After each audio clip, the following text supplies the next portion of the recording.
بسم اللہ الرحمن الرحیم۔ میرے سامنے تحفظ شریعت ٹرسٹ کا یہ ہفتہ روزہ پیغام سنت ہے، جس کا عنوان ہے آزادی ہند میں مدارس اسلامیہ کا روشن کردار۔ میں یہ آپ کو پڑھ کر سناتا ہوں، آپ دھیان اور توجہ سے اسے سماعت فرمائیں۔ مدارس اسلامیہ انسانیت نوازی، عدل پروری اور امن و آشتی کے وہ روشن مینارے ہیں جن کی ذوفشانی سے روشنی سے آج بھی ایک عالم منور ہے اور اس کی تابانی میں آئے دن اضافہ ہو رہا ہے۔ مدارس آدم گری و مردم سازی کے وہ باوقار ادارے ہیں جہاں آدمی کو آدمی بنانے کی محنت ہوتی ہے، اخلاق کو سنوارنے اور کردار کو نکھارنے کا کام ہوتا ہے۔ بادائے علم و معرفت اور میں الفت و محبت پلایا جاتا ہے اور ملک و ملت کو ایسے باصفا باوفا شہری مہیا کیے جاتے ہیں جو امن پسند و تشدد مخالف ہوتے ہیں۔ مفکر اسلام حضرت مولانا علی میاں ندوی رحمۃ اللہ علیہ کے بقول، مدرسہ ہر مرکز سے بڑھ کر مستحکم، طاقتور، زندگی کی صلاحیت رکھنے والا اور حرکت و نمو سے لبریز ہے۔ مدارس ہی میں دین کے داعی اور اسلام کے سپاہی تیار ہوتے ہیں۔ مدرسہ عالم اسلام کا بجلی گھر ہے جہاں سے اسلامی آبادی بلکہ انسانی آبادی میں بجلی تقسیم ہوتی ہے۔ مدرسہ وہ کارخانہ ہے جہاں قلب و نگاہ اور ذہن و دماغ ڈھلتے ہیں۔ مدرسہ وہ مقام ہے جہاں سے پوری کائنات کا احتساب ہوتا ہے اور پوری انسانی زندگی کی نگرانی کی جاتی ہے۔ بحوالہ پاجا سراغ زندگی صفحہ 9۔ یہ ایک ناقابل تردید واضح حقیقت ہے کہ روز اول ہی سے یہاں کے مسلمانوں بالخصوص مدارس دینیہ کے علماء نے تعمیر وطن میں پوری جرأت مندی، پامردی اور عزم و استقلال کے ساتھ حصہ لیا اور تحریک آزادی میں برادران وطن نے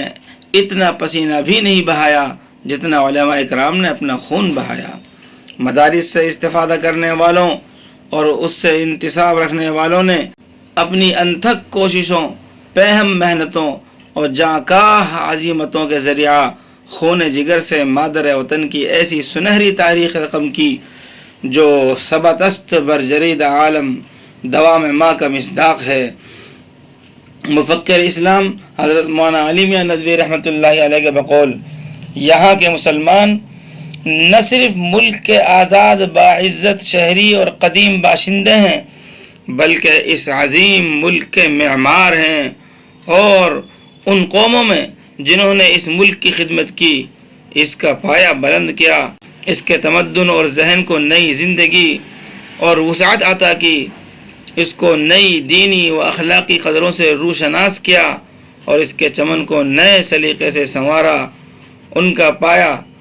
یعنی مسلمانوں کا پایہ سب سے بلند ہے۔ یہاں کی خاک کے ذرے ذرے پر ان کی عظمت کا نقش اور اس ملک کے چپے چپے پر ان کی ذہانت، ان کے خلوص اور ان کے ذوق تعمیر اور جذبہ خدمت کی یادگاریں ہیں۔ یہاں کی زندگی اور تہذیب کا ہر گوشہ ان کے ذوق لطیف اور مذاق سلیم کی شہادت دیتا ہے۔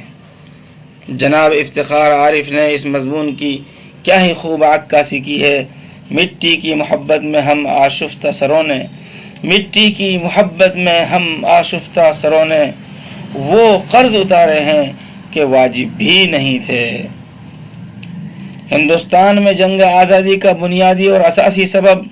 صرف اور صرف یہ تھا کہ برٹش حکومت اجنبیوں کی حکومت تھی۔ ابتدا میں انہیں مختلف دیسی حکمرانوں کے کارندے، ایجنٹ اور خیر خواہ سمجھ کر قبول کر لیا گیا۔ جب معلوم ہوا کہ انہوں نے حرافی اور عیاری سے سب کچھ سنبھال لیا تو ان کے خلاف ہمہ گیر نفرت کی لہر دوڑ گئی۔ کوئی بھی غیرت مند محب وطن ان کے تسلط کو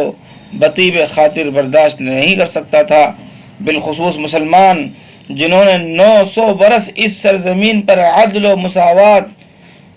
مساوات کے ساتھ تاریخ ساز حکومت کی تھی۔ اسی لیے انگریزوں کے خلاف سب سے پہلے علماء کرام نے علم بغاوت بلند کیا، پھر ان کی تحریک پر مسلم عوام نے تن من دھن کی بازی لگا دی، اپنے فتاویٰ کے ذریعہ ظالم انگریزوں کا پردہ فاش کیا، تحریک خلافت اور ترک موالات کی بنیاد رکھی، مدارس اسلامیہ کا جال بچھایا، ریشمی رومال کی تحریک چلائی اور اخیر میں برادران وطن کو ساتھ لے کر ملک کو استعماری قوتوں کے پنجۂ استبداد سے آزاد کرانے کے بعد دم لیا۔ مختصر یہ کہ سرفروشی و جابازی، جہاد و قربانی اور تجدید و انقلاب کے لیے جس روحانی و قلبی قوت، جس اخلاص و الہیت، جس جذب و کشش اور جس حوصلہ و ہمت کی ضرورت ہے، وہ مدارس کے ان خرقہ پوشوں اور بوریہ نشینوں سے حاصل ہوئی، اور انہی کے ادراک و شعور کے طفیل ہم میں جذبہ حریت بیدار ہوا، اور انہی کی بدولت آج ہم آزادی کی سانس لے رہے ہیں اور زبان قال سے کہہ رہے ہیں، کس کس جگہ بیاض وطن سے مٹاؤ گے، کس کس جگہ بیاض وطن سے مٹاؤ گے، ہر ورق پہ مہر وفا کر چکے ہیں ہم۔ کیا بتاؤں حال زار، ملک میں ایک بڑا طبقہ وہ ہے جو تعمیر وطن میں مدارس اسلامیہ کی سنہری تاریخ، زرعی خدمات اور روشن کارناموں کا دانستہ یا نادانستہ نہ صرف انکاری ہے، بلکہ مدارس کو فساد انگیزی اور دہشت گردی کے مراکز بتلاتا ہے۔ آج اسکول و کالج کی نصابی کتابیں ان مجاہدین آزادی کی بے لوث قربانیوں کے تذکرے سے خالی ہیں، اور کہیں ان کے سلسلے میں کچھ لکھا بھی گیا ہے تو وہ حقائق سے ناانصافی اور تاریخ کے ساتھ ظلم ہے۔ یہی وجہ ہے کہ آج ہماری نئی نسل استخلاص وطن کے حوالے سے چند رٹے رٹائے اور سمجھے سمجھائے حقیقی یا نام نہاد مجاہدین کو یاد کرتی ہے، اور انہی کے نام سے ہر سال یوم آزادی معنون ہوتا ہے۔ آج ہمارا مسلم سماج یہ تک نہیں جانتا کہ اس سرزمین سے جنم لینے والے شاہ ولی اللہ محدث دہلوی رحمۃ اللہ علیہ کون تھے، جن کی دور بھی نگاہوں نے ہندوستان کے مستقبل کا تاریک ترین دور پہلے ہی دیکھ لیا تھا۔ اسی لیے وہ وطن عزیز پر انگریزوں کے تسلط و اقتدار سے سخت نعرہ رہا کرتے تھے۔ نئی نسل کو یہ بھی نہیں معلوم کہ ان کے لڑکے شاہ عبدالعزیز محدث دہلوی رحمۃ اللہ علیہ کے فتویٰ جہاد نے کیا انقلاب برپا کیا تھا۔ جنگ آزادی کی تاریخ لکھنے والے متعصبین تو یہ بھی بھول گئے کہ حافظ ضامن شہید نام کا بھی ایک مجاہد تھا، جس کے سینے کو انگریزوں کی گولیوں نے چھلنی کر دیا تھا۔ زعفرانی تاریخ نگاروں کو شاملی کا وہ میدان بھی نظر نہیں آیا جہاں بانی دارالعلوم دیوبند مولانا محمد قاسم نانوتوی رحمۃ اللہ علیہ نے انگریز افواج سے روبرو جنگ کی تھی اور اپنے جسموں پر تیر و تفنگ کے زخم کھائے تھے۔ آزادی کی تاریخ میں سید احمد شہید اور شاہ اسماعیل شہید رحمۃ اللہ علیہما کا بھی ذکر نہیں، جنہوں نے 1857 سے بہت پہلے انگریزوں کی سازشوں کے خلاف جنگ کا اعلان کیا تھا اور دہلی کی اکبر آبادی مسجد میں انگریزوں کے خلاف جد و جہد کا منصوبہ تیار کیا تھا۔ موجودہ تاریخ حریت میں شیخ الہند اور شیخ الاسلام کا نام بھی نہیں ملتا، حالانکہ یہ وہی شیخ الہند تھے جنہوں نے عالمی پیمانے پر اپنے رفقاء و تلامذہ کے ساتھ ریشمی رومال تحریک کا آغاز کیا تھا، جس کے افشا کے بعد انہیں قید و بند کی صعوبتوں سے دوچار ہونا پڑا اور اخیر سانس تک انہوں نے انگریزوں سے مقابلہ کیا۔ رفیق مالٹا شیخ الاسلام مولانا حسین احمد مدنی رحمۃ اللہ علیہ نے اس اذیت ناک اور درد انگیز واقعہ کا تذکرہ کرتے ہوئے لکھا ہے کہ انگریزوں نے ان کے جسم ناتواں اور ڈھانچہ استخوا کو تختہ مشق بنا رکھا تھا، زخموں سے بدن چور ہے، اور جیل کے فرنگی حکام کا بس ایک ہی مطالبہ ہے کہ محمود صرف اتنا کہہ دو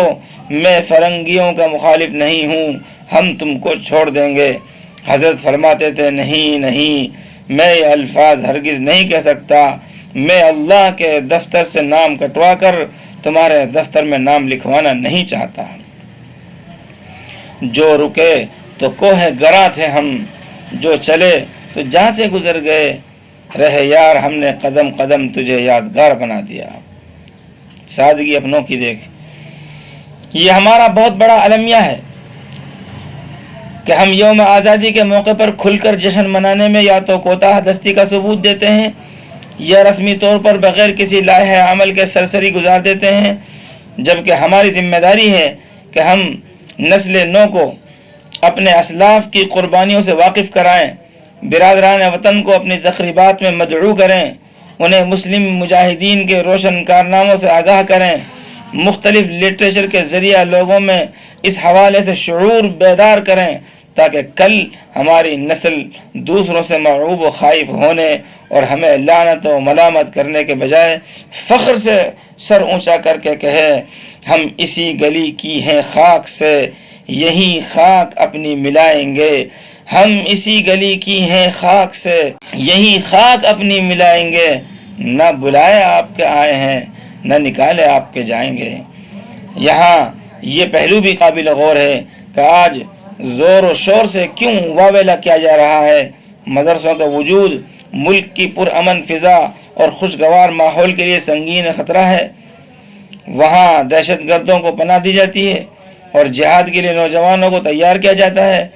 اس سلسلے میں دیگر وجوہات کے ساتھ ساتھ بڑی حد تک ہماری ناعاقبت اندیشی کا بھی دخل ہے کہ ہم نے جشن آزادی اور جشن جمہوریت کو صحیح طور پر سیلیبریٹ نہیں کیا۔ اغیار تو دور، اپنوں کو بھی اپنی تاریخ سے مطلع نہیں کیا اور کبھی خود بھی اس جانب توجہ نہیں کی۔ اس کا نتیجہ یہ نکلا کہ ہم پر الزامات و اتہامات کی بوچھار ہو گئی۔ اگر ہم اب بھی ہوش کے ناخن نہیں لیں گے تو بعید نہیں کہ یہ سلسلہ یوں ہی دراز تر ہوتا چلا جائے گا۔ البتہ یہ بات اپنی جگہ برحق ہے کہ اغیار کی جانب سے لگائے گئے ان جھوٹے اور شرمناک الزامات کے ٹھوس ثبوت تو کیا، جزوی ثبوت بھی پیش نہیں کیا جا سکتے۔ آخری بات، ہندوستان کے اندر جس طرح کی آزادی آج کل رقصاں ہے وہ کسی سے مخفی نہیں۔ اکثریتی طبقے کو منمانی چلانے کی آزادی، اقلیتوں پر حکمرانی کا دھونس جمانے کی آزادی، مسلمانوں کی عبادت گاہوں کو توڑنے کی آزادی، معصوموں کو ناکردہ گناہوں کے سبب سلاخوں کے پیچھے دھکیلنے کی آزادی، ماؤں بہنوں کی عفت و عصمت تار تار کرنے کی آزادی، جمہوریت کا بھونڈا مذاق بنانے کی آزادی، بے قصور لوگوں کو جھوٹے معاملات میں پھنسا کر میڈیا ٹرائل کرنے کی آزادی، چینلوں پر بیٹھ کر سر عام دوسروں کے مذہب کے خلاف ہفوات بکنے کی آزادی، بھیڑ کو قانون ہاتھ میں لینے پر اکسانے کی آزادی، نصاب تعلیم کو رفتہ رفتہ بھگوا کرن کرنے کی آزادی، تاریخ ہند سے مسلم مجاہدین کے ذکر کو حذف کرنے کی آزادی۔ اگر آزادی اسی کا نام ہے تو یہ آزادی مبارک ہو ظالموں کو، نام نہاد وطن پرستوں کو، گائے کے نام پر سیاست کرنے والوں کو، لفظوں کے پیش و خم میں پھنسا کر ایک خاص کمیونٹی اور قوم کو ذہنی اذیت میں مبتلا کرنے والوں کو۔ یہ داغ داغ اجالا، یہ شب گزیدہ سحر، وہ انتظار تھا جس کا، یہ وہ سحر تو نہیں۔ بس ایک گزارش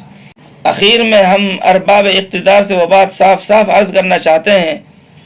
جو دو اور دو چار کی طرح عیاں ہے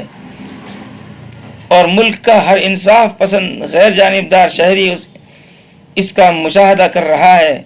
اور زبان حال سے کہہ رہا ہے کہ وہ آزادی ہی نہیں جس کا سایہ ملک کے ایک حصہ پر پڑے دوسرا حصہ محروم رہے، ایک فرقے کے حق میں آزادی کی بہار آئے اور اس کا باغ نئے برگ و بار لائے اور دوسری جگہ خزاں کا دور دورہ ہو۔ وطن عزیز کے ایک باشندے کے لیے جرائم کے باوجود جگہ جگہ پھولوں کے ہار سے استقبال کیا جائے اور دوسرے بے قصور کے لیے طوق و سلاسل اور رکاوٹوں و پابندیوں کا خوفناک منظر پیش کیا جائے۔ جگر مراد آبادی مرحوم نے کیا ہی خوب کہا تھا، چمن چمن ہی نہیں جس کے گوشے گوشے میں کہیں بہار نہ آئے کہیں بہار آئے، یہ میں کدے کی یہ ساقی گری کی ہے توہین، یہ میں کدے کی یہ ساقی گری کی ہے توہین، کوئی ہو جام بکف کوئی شرمسار آئے۔ خلوص و ہمت اہل چمن پہ ہے موقوف، خلوص و ہمت اہل چمن پہ ہے موقوف، کہ شاخ خشک میں بھی پھر سے برگ و بار آئے۔